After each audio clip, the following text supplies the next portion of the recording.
Welcome back to Let's Have It Out. I am Lumka Oliphant, the Chief Director Communications in the Department of Social Development. We invited you to participate in this conversation. Let's hear from you. Sister Thembi. Yes. Yes, during the conference, as you have already alluded to the fact that there is a chance that in this day and age in this country, if you are a woman in the rural area, you may not be able to perform an abortion.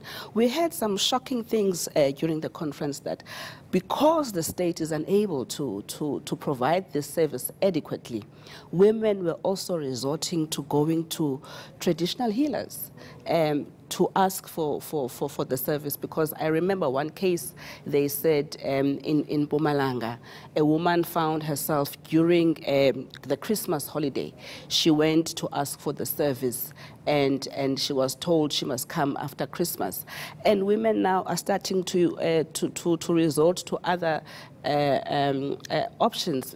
So are we looking at some of these factors so that women found that they trust their traditional healers? There's privacy, they're treated with dignity. What are we doing in order to get into that space? Because the rural woman, as you have alluded, that may not get a service from government. What do we do to also try and make sure that their service is brought closer to them? Lumka, what can I say right now? I said we do have services in all the provinces, and sometimes in the but 7% in the very same rural. And then in the case of like women opting to go to not opting, forced because of the system to go to traditional healers. But in the situation where like the woman opt or whatever that you are saying forced to go to, yes, because he doesn't have an option to go anywhere else. She's treated with dignity. We don't have, as the department, we don't have a statistics that is talking to that, because what's happening? What's happening,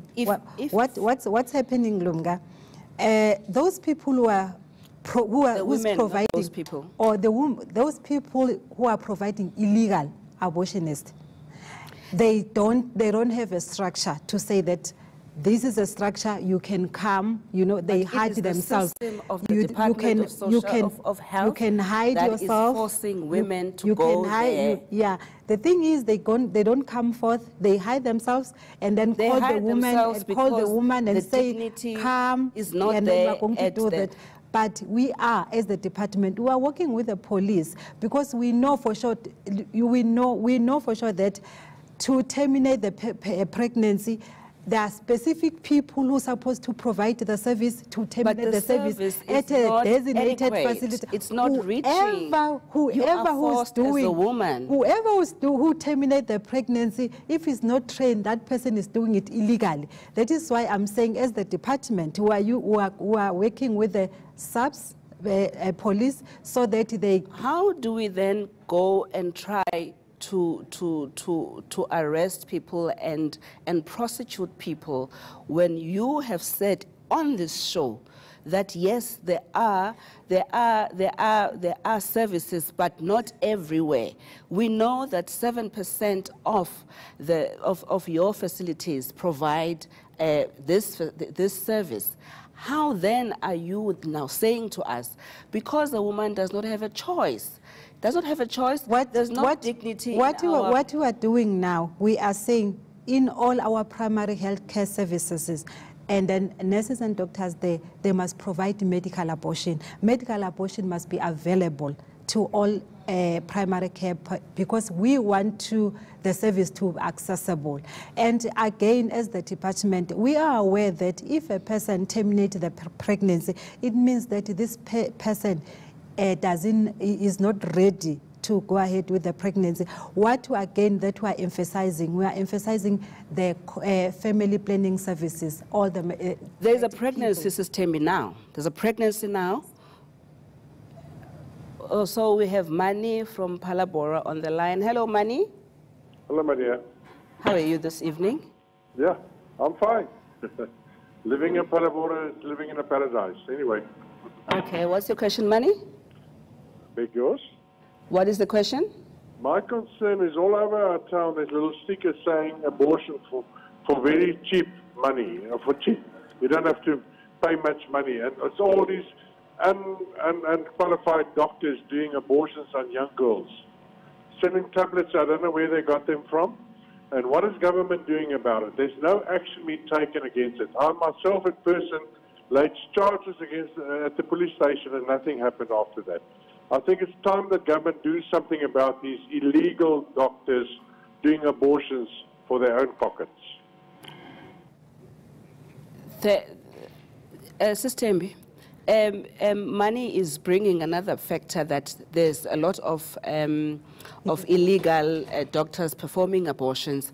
You walk in Johannesburg, there's a lot of advertisement of these doctors, but the Department of Health is not even there to counter. We are aware about that.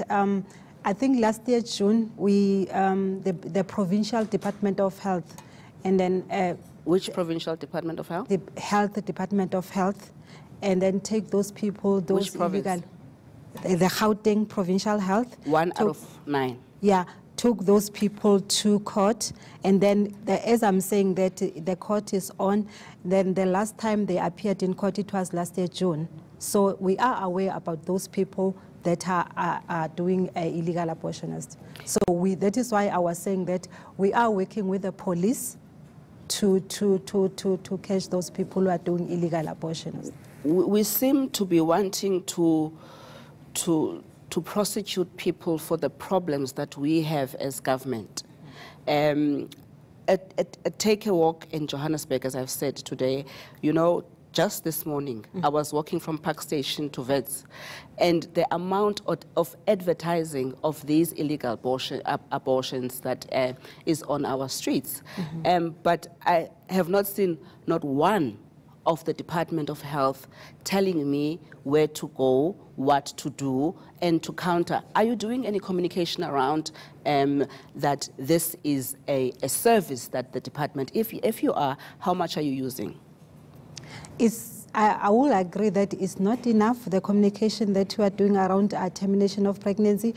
So what you are doing... Why is that so? Why is that so? Because we read about TB, we read about HIV. What we are doing currently, as I was saying, that we are developing the guidelines. And then after the guidelines, then... It is 21 years, the communication will be aligned with the guideline that we are developing. But it is 21 years, Sister Thembi. Are you telling me that you don't have any plans We've been communicating using the Act itself, but what we're busy with, we are developing the guideline, and then after that, we are going to align the communication strategy with our guidelines. Okay, we have... Okay. So, Sister Thembi, you are saying to me that still... Okay. Mrs. Mbele from Johannesburg is on the line. Good afternoon, Ma'am Mbele. Good afternoon. Good evening. Yes, afternoon. How are you? I'm fine. And how are you, Mrs. Mbele? Yes, I'm fine. Question for us? No question. Oh, a comment? No comment, no comment. Oh, okay. Mrs. Mbele doesn't have a question. Okay. Mrs. Mbele doesn't have a question or a comment. Mrs. Thembi, we were talking about communication, and you were telling me that that even after this has been a service for so many years, you are telling me that you are still to start. So how then do you want to start prosecuting people who are performing them illegally, whereas you've not spoken to the women about their access, you've not spoken to them about their rights, you've not spoken to anybody about anything? No, it doesn't mean that we never spoke to anybody. What we've been doing as the department, we've been like, since we've started this service, we conducted sort of value clarification. We were targeting people from rural areas, in Duna, doing Imbizo value clarification. Okay, I'm not cutting you, Sis Yes. Sis Thembi, but we need to pay the bills. After the break, we'll take more of your questions and comments. Yeah.